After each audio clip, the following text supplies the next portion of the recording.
ยืนเท่อย่างอยู่นี่ ลิ้น ยืนลิ้นทามูอ้าวบ่อนรถต่ำเดียวเลยหมดงานบ่ทามูบ่ทาผู้ว่า ทั้ง มาได้ใส่นี่ เป็นลิ้น ฮะ ตะวัน บ้านใส่ หน้าตาล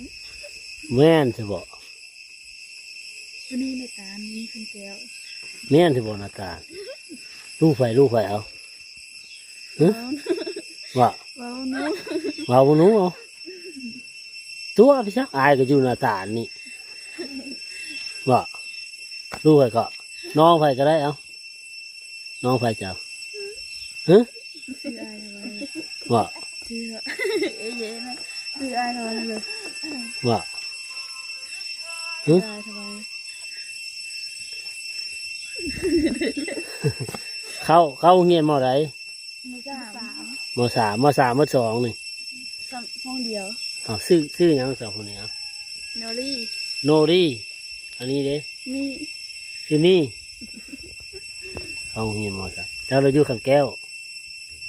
แม่นบ่ อยู่คนละบ้าน อยู่คนละบ้านทายว่าทายขันแก้วหมดนี่แม่นบ่จักโมงแล้วนี่ 2 โมง ยังบุไปโรงเรียนจ้ะ มาท่านี่นะ ท่ามู่คุณนะ